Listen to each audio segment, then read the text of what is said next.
7h32 et vous êtes bien sur RMC et BFM TV. Bonjour Sophie Binet. Bonjour. Merci d'être dans ce studio pour répondre à mes questions. Vous êtes la secrétaire générale de la CGT. On va évidemment parler budget, impôts, emploi et patron parce qu'aujourd'hui c'est l'adoption ou non du budget. François Bayrou qui engage sa responsabilité à travers le 49.3. Voilà ce que vous avez déclaré des patrons. Les grands patrons aujourd'hui coulent le pays. Les rats quittent le navire. Est-ce que vous savez combien LVMH a payé d'impôts l'an dernier ? Oui, ce que je sais aussi, c'est que Bernard Arnault a été soumis à un redressement fiscal assez sérieux en 2017, puisque son nom figurait dans les Paradise Papers et qu'il plaçait son argent dans 7 paradis fiscaux. Donc je sais que c'est aussi un fraudeur fiscal. Combien a-t-il payé d'impôts l'an dernier, LVMH ? Je crois que c'était 3 milliards, c'est ça ? Quelque chose comme ça. Oui, c'est ça. C'est un peu plus de 2,5 milliards d'euros en 2023. En réalité, ils ont payé 6 milliards d'euros d'impôts sur les sociétés dans le monde, dont 40% effectivement en France. Est-ce que vous savez combien il y a d'emplois LVMH en France ? Là, c'est une très bonne question. En fait, il y a 40 000 emplois LVMH en France sur 200 000 emplois en tout. Donc, le Made in France est très relatif puisque c'est à peu près 20% des emplois qui sont en France. En fait, il y a 40 000 salariés directs, vous avez parfaitement raison, et on estime à environ 200 000 emplois indirects d'LVMH en France. Ce qui m'intéresse, c'est aussi le salaire moyen de ces 40 000. Vous le connaissez ? Oh, écoutez, je pense qu'il est à peu près autour du salaire moyen des Françaises et des Français. Il est à 5 780 €, et c'est sans la prime qui est de 9 000 € par an et par salarié. Et 95% des salariés d'LVMH sont en CDI. Est-ce que vous estimez qu'ils coulent le pays ? Oui, j'estime que les grands patrons et les multinationales coulent le pays parce que aujourd'hui la France est un des pays industrialisés qui a des grandes entreprises qui sont les plus internationalisées et qui ne jouent plus le jeu de l'emploi en France. Aujourd'hui, ce ne sont pas les petites entreprises qui délocalisent, ce sont les grandes. Ce à quoi on assiste, c'est à Michelin qui supprime plus de 1000 emplois en France. On va y revenir. Pour délocaliser. C'est Renault qui refuse de s'engager sur les volumes et qui est en train de, par exemple, fermer les fonderies de Bretagne, une entreprise de 350 salariés qui s'est diversifiée, modernisée, etc. parce que Renault refuse de s'engager.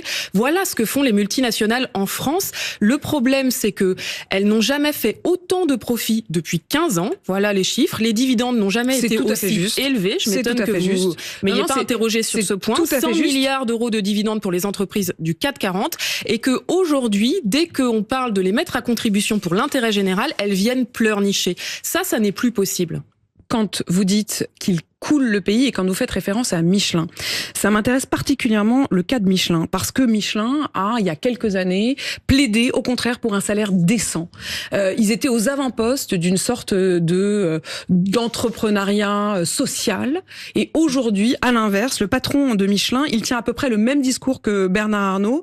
Il estime effectivement que ça devient quasiment un enfer d'employés en France. Il parle d'un cauchemar à propos de la France et des entreprises en France, et on le sait, ils sont en difficulté, y compris sur le front de l'emploi. Ça veut dire qu'il n'était pas de mauvaise volonté, le patron de Michelin. On peut pas dire qu'il était de mauvaise volonté quand il était pour le salaire décent. Non, en fait, Michelin a toujours eu la même stratégie. C'est pas nouveau ce qui se passe. Michelin, depuis 20 ans, s'internationalise, a créé des doublons en faisant les mêmes productions que celles qu'il fait en France, en Asie du Sud-Est, et en mettant les ouvriers en concurrence. Et aujourd'hui, pour maximiser ses profits, il ferme les sites. Michelin, c'est une entreprise qui va très bien, qui fait des milliards de bénéfices et qui aujourd'hui organise une casse sociale violente en France. Demain, les salariés de Michelin seront encore en grève et encore en action, à Cholet d'ailleurs. Et ça veut dire que pour vous, Sophie Binet, ça n'a rien à voir avec le coût du travail ? Ça n'a à voir qu'avec le profit.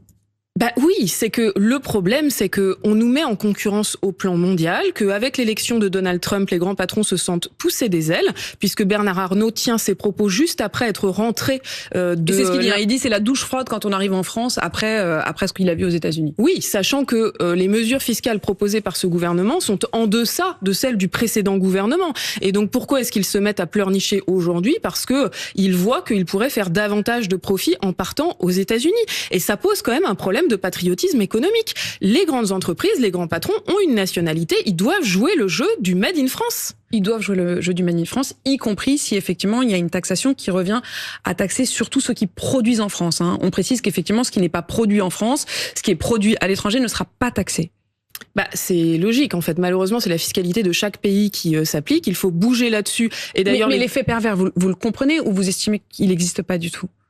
Eh bien, ce qu'il faut, c'est protéger nos frontières et protéger notre industrie. Protéger nos frontières, ça veut dire quoi? Ça veut dire qu'il faut interdire toute délocalisation?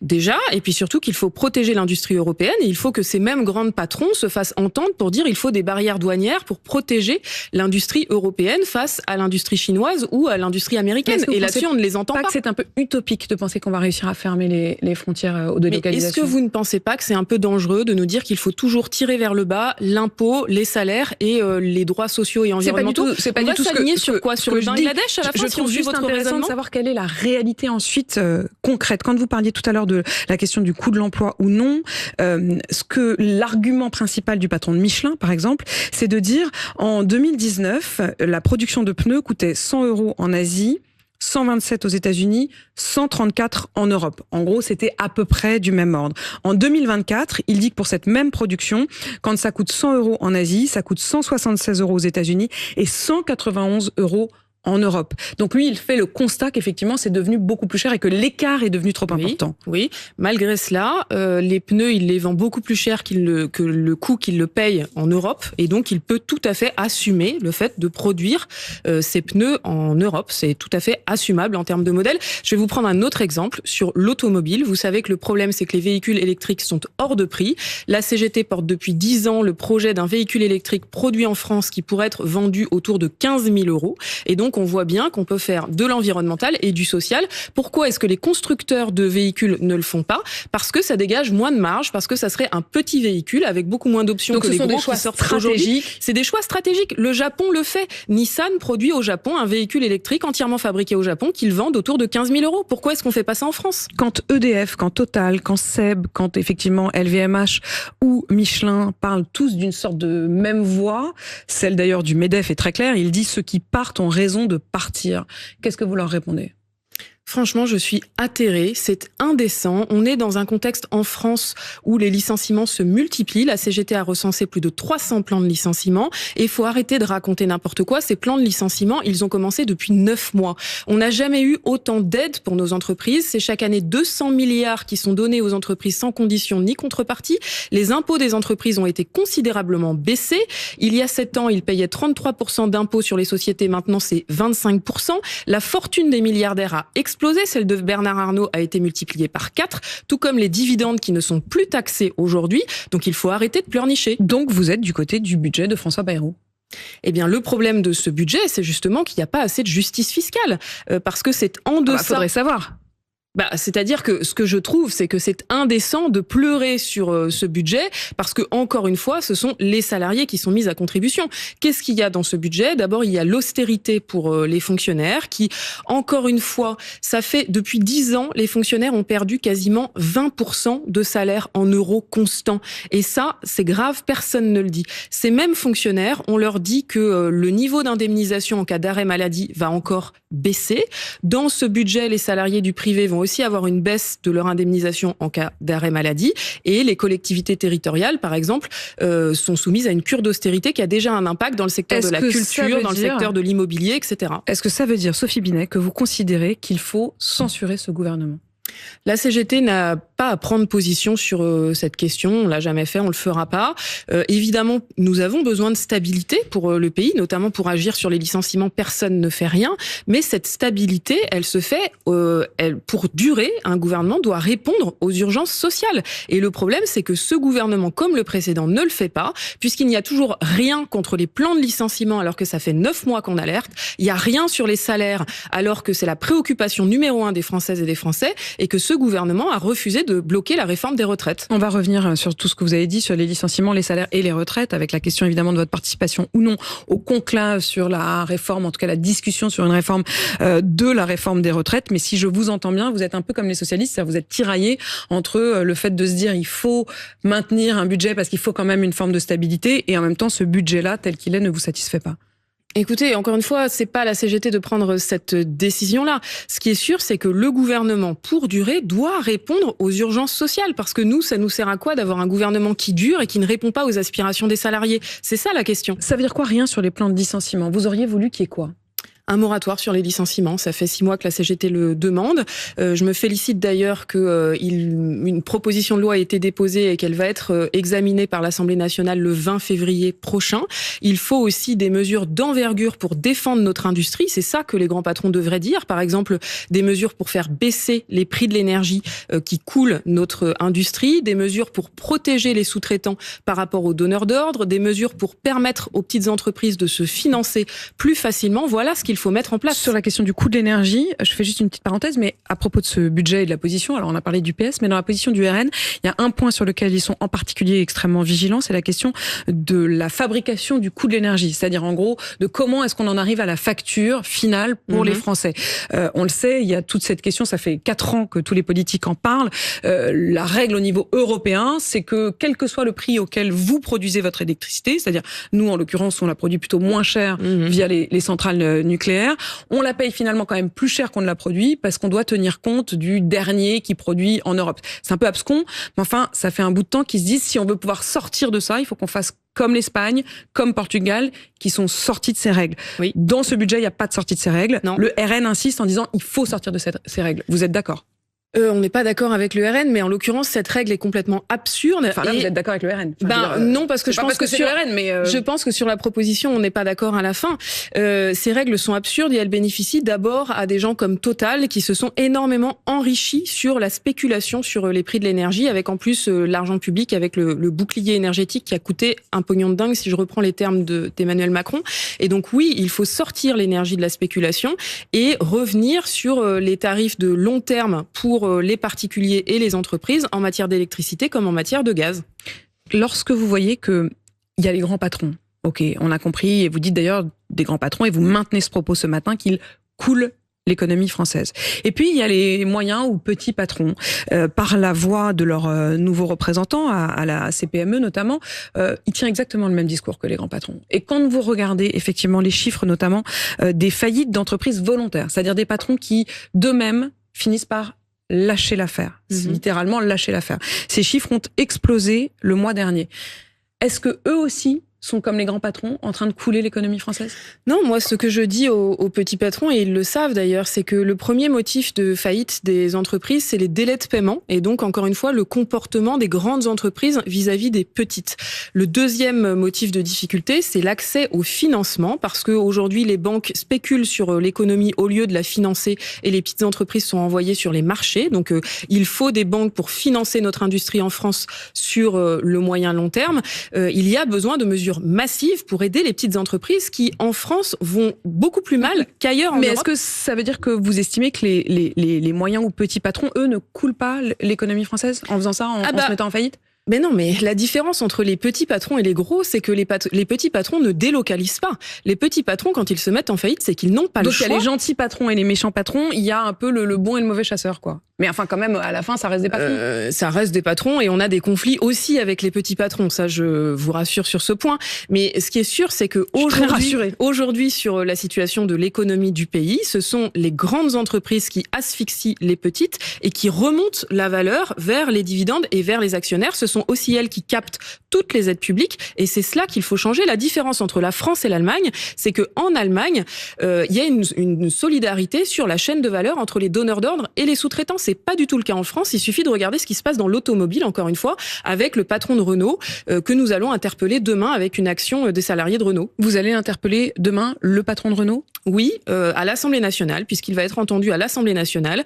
Et nous souhaitons qu'il s'explique sur sa stratégie industrielle, notamment en direction des sous-traitants, avec cet exemple particulier des fonderies de Bretagne, qui est juste inacceptable, puisque le patron de Renault s'apprête à faire fermer une entreprise de 350 salariés qui va très bien, tout simplement parce qu'il envoie ses volumes en Turquie, au Portugal et en Espagne. Plus globalement d'ailleurs, tout le secteur de l'automobile crie l'alerte en disant que aujourd'hui la baisse du nombre de ventes et en particulier le non-décollage des ventes d'électrique alors qu'ils ne produisent de plus en plus que de l'électrique avec cette règle de 2035 et de la fin de la voiture thermique.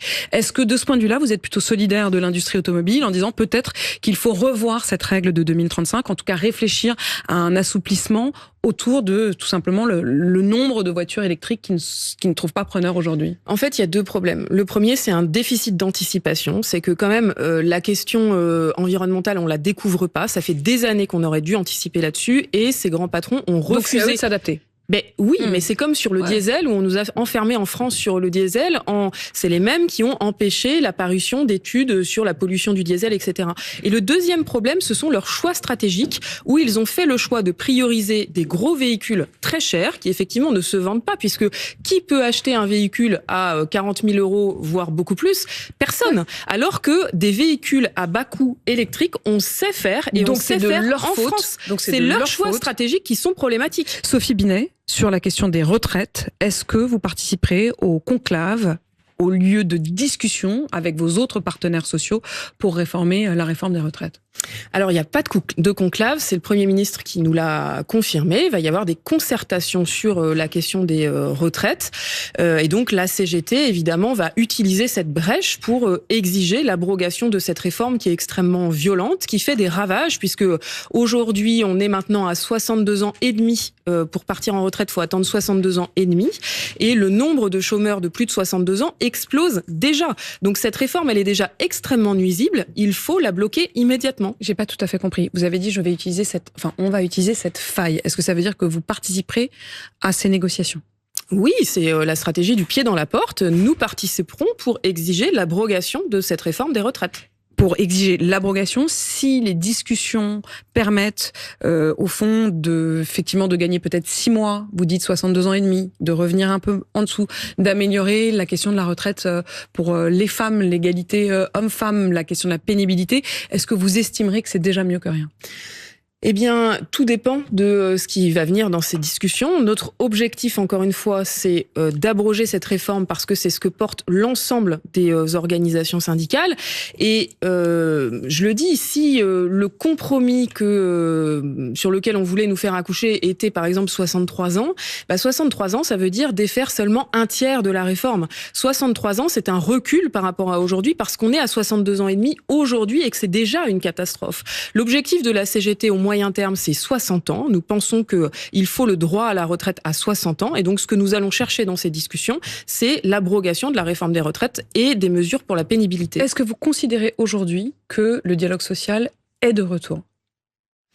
Écoutez, on attend de voir le résultat. Pour l'instant, tout cela reste très nébuleux. Il y a beaucoup d'affichage, mais pour le résultat, pour l'instant, on n'en a pas les fruits. Quand vous voyez que le patron du MEDEF dit ceux qui partent, à propos des patrons qui délocalisent, ont raison de partir, est-ce que vous vous dites, avec quelqu'un comme ça, Patrick Martin, on va pouvoir vraiment discuter ? Évidemment que c'est une déclaration très inquiétante. Mais voilà, la CGT, de toutes les manières, sait que nous avons des intérêts contradictoires avec les patrons, notamment les plus grands d'entre eux. Et c'est le rapport de force qui fait changer les choses. Donc ce qu'il faut, c'est que les salariés continuent à se mobiliser pour se faire entendre. Quand vous dites c'est le rapport de force qui va finalement faire bouger ou non les choses, est-ce qu'au-delà des salariés, vous appelleriez à nouveau les Français à descendre dans la rue ? Oui, il y a déjà des initiatives de mobilisation qui sont prévues. Par exemple, le 8 mars, une grande journée de manifestation pour les droits des femmes, lors de laquelle nous exigerons l'égalité salariale, puisque je rappelle que les femmes sont toujours payées un quart en moins que les hommes, et que si on daignait payer les femmes autant que les hommes, il n'y aurait pas de déficit en matière de retraite. Donc, il y aura des initiatives de mobilisation, c'est sûr. Je repense à un mot que vous avez prononcé tout à l'heure. Vous avez demandé le moratoire sur les licenciements. Je vous repose la question parce que j'ai pas tout à fait bien compris. Est-ce que ça veut dire que pour vous, ça doit être un gel des licenciements pendant 6 mois? Oui, tout à fait. C'est un gel des licenciements pendant 6 mois. Et nous serons d'ailleurs après-demain à Bruxelles avec tous les syndicats européens, tout à fait, pour exiger ce moratoire des licenciements au plan européen parce que c'est une revendication qui est portée par les autres organisations syndicales européennes. Donc ça veut dire que vous considérez qu'il faudrait stopper net, interdire tout licenciement pendant 6 mois? Il faut l'interdire, le temps de chercher un repreneur et de trouver une solution pour ces entreprises. Parce qu'en fait, si on laisse faire aujourd'hui ces 300 plans de licenciement que la CGT a recensés, c'est notre tissu industriel qui s'en va. Et reconstruire le tissu industriel, c'est des dizaines d'années de travail. Notre industrie aujourd'hui est à un niveau critique et donc on ne peut pas laisser notre industrie partir. Je vais vous prendre un dernier exemple. Allez-y. Vencorex en Isère, c'est une plateforme chimique. C'est une entreprise de 450 salariés. Si elle ferme, c'est 5000 emplois qui sont supprimés. C'est un coût environnemental de dépollution du site d'1 milliard d'euros. Eh bien, nous, notre revendication, c'est d'avoir une nationalisation temporaire temporaire de l'entreprise parce que c'est un enjeu stratégique au vu des productions de l'entreprise. Merci. Il faut que le gouvernement réponde. Merci Sophie Binet, secrétaire générale de la CGT, d'avoir répondu à mes questions. Il est 8h52 sur RMC et BFM TV.